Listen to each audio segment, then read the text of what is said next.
Donc l'association a été constituée assez difficilement par la loi du 1er juillet 1901, hein, dans un contexte de séparation de l'Église et de l'État, hein, avec la loi 1905 qui a suivi. Donc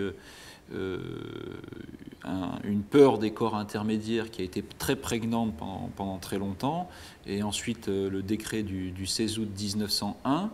La liberté d'association en France a par la suite été consacrée par le Conseil constitutionnel, ce qui est très important dans nos pays démocratiques, il faut quand même le souligner.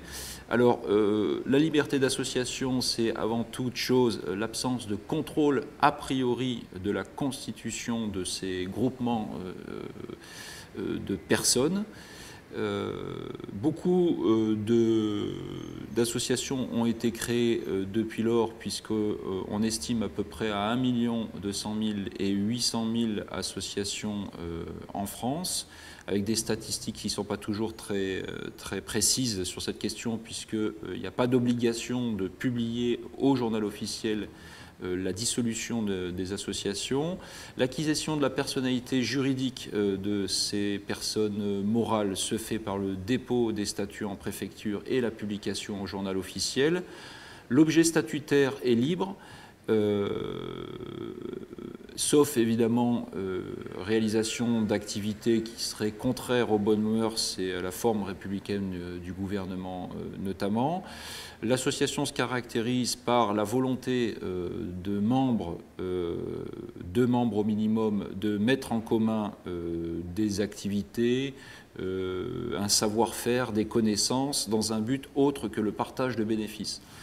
Alors, cette notion d'interdiction de partage de bénéfices a été pendant très longtemps mal analysée. On a vu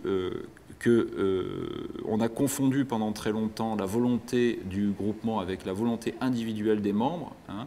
Contrairement à ce qui a été analysé depuis 1901, l'association a le droit d'exercer des activités économiques et de dégager des bénéfices, mais n'a pas le droit de partager ces mêmes bénéfices en direction des membres. Donc, en dehors de ces limitations, on a une organisation qui est très libre, hein, qui repose sur la liberté contractuelle. Donc, il s'agit pour les membres de rédiger des statuts, de définir une gouvernance comme bon leur semble. Et ensuite, on a la possibilité d'exercer tout type d'activité conformément à l'objet statutaire déclaré en préfecture. Alors, on a l'habitude de considérer que l'association évolue dans un no man's land juridique, ce qui est résolument faux, et a fortiori quand l'association exerce des activités réglementées. Donc, on voit bien qu'on a tout un corps de réglementation qui s'applique aux associations, qui sont liées directement au fait que l'activité relève d'une loi ou de règlement spécifique. L'association peut être employeur aussi, ce qui entraîne l'application du Code du travail.